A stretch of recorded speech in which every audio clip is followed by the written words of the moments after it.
Hello everyone, and welcome back to my series on Past Life Astrology. Today we're doing manner of death, and today we're also looking at the D12 chart, which is the Dwadasamsa, the 12th divisional chart, which is the chart of past lives. Parashara says it's the chart of parents, but it's the chart of parents, the ancestors, and the past life. It's all three of those. And I'm going to talk about those other aspects of this chart in subsequent videos. But today we're talking about past lives and the manner of death, how you can ascertain how someone died in their last past life. And the first part of the video, I'm going to talk about abrupt death. Meaning that death that happened very quickly, whether through murder, dying in a war, suicide, or an accident, or an execution. Okay, so just follow along. Okay, so anyway, the D12 is, you look for the manner of death in the D12. And there's certain things you're going to look for different types of ways of dying. But before I get to that, I want to give out a little tip that is very consistent and that I use a lot. And not only do I use this in past life astrology, but I use it in astrology, just regular reading a person's life through their birth chart. Hi, okay. So that little trick or that little tip I wanted to tell you about is to look for a Venus-Mars conjunction. Venus and Mars conjunct usually equals violence. It's not all the time, but a majority of the time it is. If I see a Venus-Mars conjunction in someone's chart, usually that person, depending on the house placement, had some violence in their life against that person that the house represents, or they perpetrated violence against that person. It's kind of either or. When you look for Venus-Mars conjunctions in the D12, then if it's in the 6th house, the person probably suffered violence at the hands of an enemy. If it's in the 8th house, that person probably died violently. That's something just comes up incredibly well, and they actually have these memories. And so, and then also, if you have Venus-Mars in the 4th house, that could be signify violence that you experienced from your mother. In the 10th, from your father or from the government. In the 3rd, from your siblings. So always look for a Venus-Mars conjunction, especially in the D12. If you see it in a chart, now I've seen it in quite a few charts of people who've been victims of violence. Also people who have actually perpetrated that violence. It's really kind of touchy what you see with the Ascendant Lord and the 8th house and all of that. But I'm not going to go into this life astrology right now. I'm just going to do the past life, okay? So always be aware of a Venus-Mars conjunction that person suffered violence in their past life, okay? Now, for the chart is going to show death no matter what. It's going to show death. If you have, like say, Rahu or Ketu in the 8th house and the D12. Now I'm talking about the D12 exclusively right now.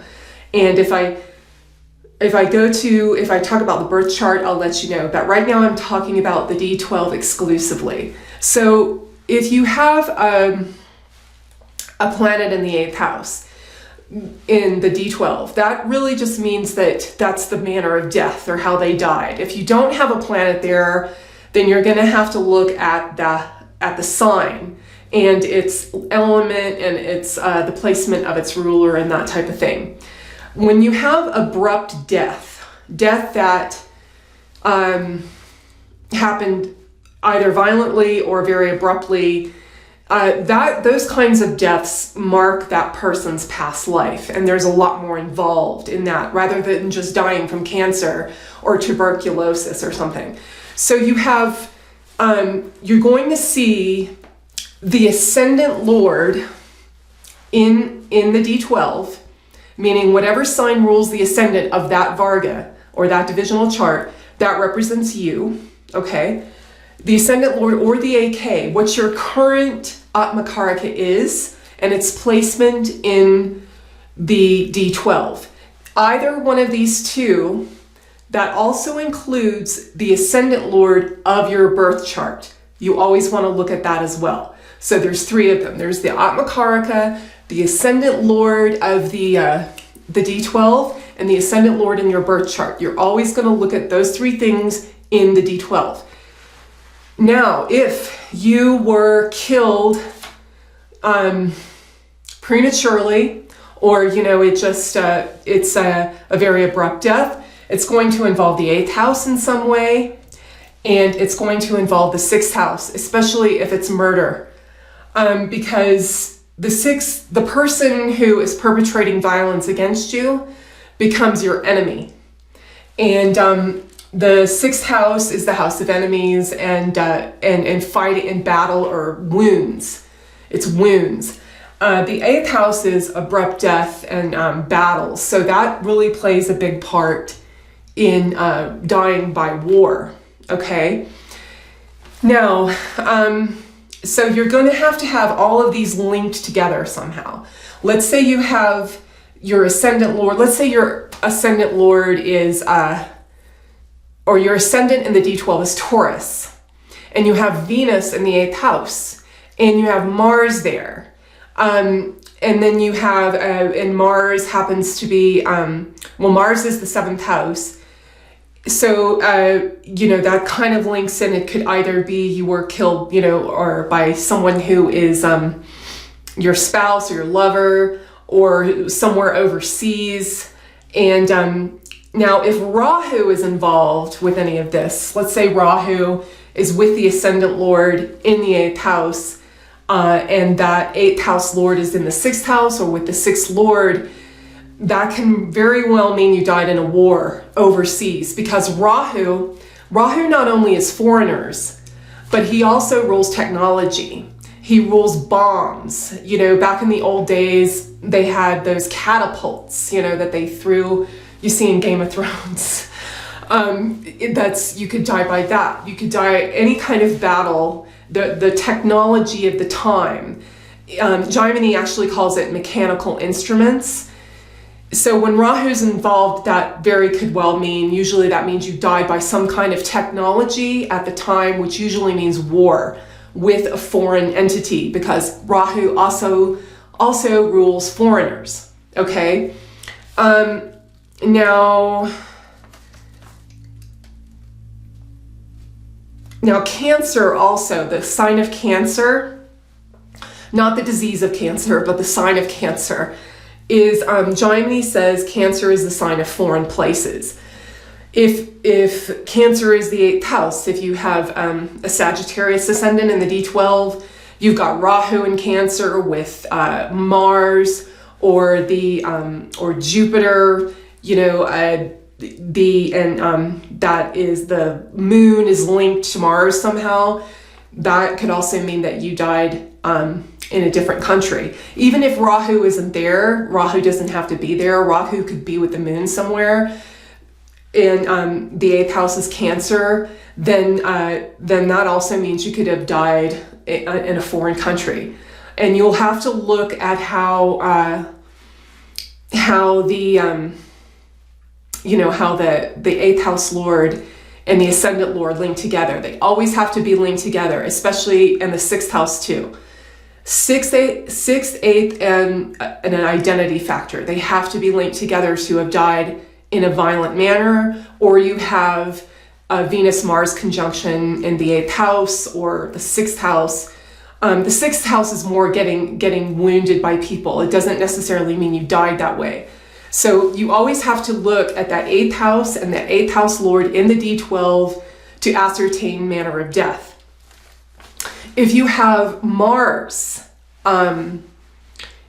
involved with it, even more so, that even strengthens it more so because Mars involves violence. All right. Now for accidents, if you died in an accident,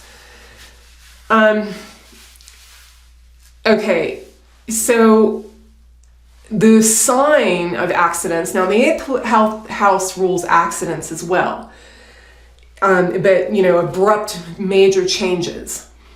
And you're walking along and then something massive happens and your life is totally changed. And the 8th house rules that too. But the 6th house does not have to be involved if you died in an accident, because the 6th house is our enemies and the effort put forth to become our enemy and to fight our enemies. An accident really isn't an enemy. I mean, I guess you could argue that it is, but it doesn't have to involve an embodied enemy. So if it's an accident, I just wanted to say that Sagittarius is the sign of accidents. Gemini specifically says that you're going along our path and then you fall from a height. That's what he talks about Sagittarius. So if there's a lot of identity factors in Sagittarius and the 8th Lord is involved, that could definitely point in the direction of an accident. Let's say you have, again, a Taurus ascendant. Let's give this example. You have Venus in Sag, and it's afflicted. It's with Saturn or something. That could definitely mean you died in a car accident because Venus rules vehicles. Let's say it's with Rahu. There was an accident with some kind of technology or something. But the 6th Lord doesn't have to be involved. Mars also rules accidents and being accident prone. You get that linked with the Ascendant Lord, the Ascendant, or the Karaka, Mars, the 8th house, and whatever that is, that could definitely point in the direction of accidents. So the planets there are going to, in the sign, that's going to give you more information about what type of accident it is. Let's say you have a Sag ascendant again, and you have Mars in Cancer, its debilitated position. Cancer is a very, the water sign. You could have died by drowning. And again, this has to link up somehow with the Ascendant Lord or the Atmakaraka. They can be conjoined, they can exchange houses, or can be Rashi aspecting each other, sign aspecting each other. Okay, so executions. Okay, so execution has to involve the 10th house or the sun in some manner, because the 10th house is the government or the king, and the sun rules the government of the king. It's the karaka of the king, the government, and the king's justice. That has to be linked with the sun, and you really want the 10th house in there. Okay, so the sun, the 10th house, and the 8th house, plus the identity factors that I was just discussing. So if you want to see that the government was involved, or the 10th house was involved, you really need to have both. You really need to have the sun and the 10th house Lord, the 8th house Lord, and the 6th house Lord, because it's essentially the government is becoming your enemy and is against you, and they end your life abruptly, which is the 8th house, and it's you're involved in that in some way. So the Atmakaraka and the Ascendant Lord, and that includes the Ascendant Lord of the birth chart. Okay. All right, suicide. And I just want to mention too that it's a very low percentage of people who die this way. That's why there's so many factors mixed in. All of these factors have to be together or linked in some way. If one of them's missing, it probably you didn't die that way. You have to read it in a different way. because a very small percentage of people, I think it's something like 3 or 4% of people die in ways that don't involve sickness. Except during times of war, obviously. And yes, there are, the history is full of wars, that's true. But most people die naturally or from illness. Either, if they get sick very early, whenever they get sick, the length of their life, they usually die that way. They don't die abruptly. It's a very small percentage. So that's why you have to have so many of these factors linked together. Okay, so suicide. So identity factors, including instead of the 10th house, which would make, or the sun, which would make the government your enemy, you're going to look for third house factors. The third house has to be linked in there in some way for a suicide to occur, because the third house is self-effort. It's what we do in any way that we put our effort forward to do something. And when somebody commits suicide, they put self-effort to end their life. And obviously that's connected to any of the identity factors that I listed, the 8th house and the 6th house, because the 6th house, you're essentially becoming your own enemy.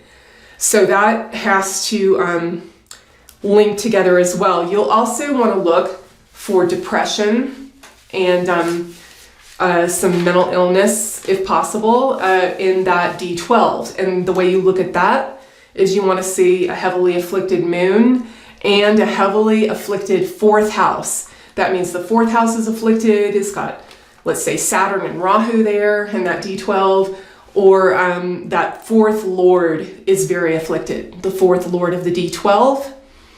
And then you're going to look at the 4th lord of the birth chart in the D12 for depression and mental illness. Okay, so that's how you ascertain the suicide. Also, very weak Saturn can be indicative. That just adds to the pot if you have a very weak Saturn in that D12. Saturn is our ability to withstand depression and withstand suffering and to persevere. So if that weak Saturn is there and there's other indications of depression, and then you have all these factors linked with the 8th house, the 3rd house, the 6th house, that's a good chance the person died by suicide. A lot of people, when they ask about these things in readings, they already kind of have a sense of how they died. They're very much, that's why they want to know so much. And they have these kind of traumas and phobias, and they really kind of have memories of things that don't make any sense in this life. So it's really interesting how when you start talking to them about this and seeing these things, they actually relate incredibly well to what you're saying. So yeah, that's one thing. Now, death by sickness or in old age. That's if you see planets in the 8th house, but they're not really linked to the 6th. They're not really linked to your Ascendant Lord or your AK, your Atmakarka. That means that's probably the manner you died, whatever that planet represents, and for that you have to know all the different things the planets represent. But or if there's no planet there, then you look at the sign and the planet ruling that sign. And I just said Sag is accidents. The sign of Cancer, believe it or not, or tumors, it's actually tumors, is Capricorn. That in Gemini specifically says that sign represents, tumors. Then there's the sign of Virgo, which is a digestive fire. Mercury rules the lungs and he energizes the skin. Where is it? And Diomedes specifically says that Virgo is, you can have issues in your stomach or the digestive fire. And then you've got Gemini and Virgo, which rule skin disorders of the skin. But you really need to know kind of medical astrology and what all of these signs and planets represent in the method of, or in the way of the manner of death for this. But you can tell if someone lived a long, short, or average life. And the way you can tell that is you're going to look at Saturn, you're going to look at the 8th Lord, or the ruler of the 8th house in the D12. You're going to look at the ruler of the 8th house cusp in the Rashi. You're going to look at that planet in the D12. And that's it. You look at those three things. Now, if they're all in bad dignity or in some way afflicted, like they're joined with Saturn or Rahu or even Ketu, if they're all afflicted, these are three different things, then the person probably lived a short life. If two are bad and one is good, they lived over 30, but they probably live like between 30 and 50. If they're two are good and one is bad, then they probably live between 50 and 70. And if all three are really good or in good dignity, then they probably lived over 70. And that's how you look at the length of life in the past life chart. Okay. And so yeah, that's it for today. If you have some questions, this is kind of really interesting stuff to get into. Especially if you have people who are really interested in this thing, in that type of thing, in the past life stuff. And I seem to attract those kind of clients, and that's why I love talking about it. But the next video is going to be on past life connections between charts and how you can see the amount of karma and what kind of karma it actually is between over charts, in a potential mate. And, some people have, it's more of a one-sided karma, meaning that one person has to learn a lot more than another. Sometimes it's both of them. And then also sometimes it is, has to do with a certain type of planet and what that planet rules and kind of how that planet plays into their relationship in this life. Okay. So that's, the next video. And so that's all for today. And thank you for watching. Bye.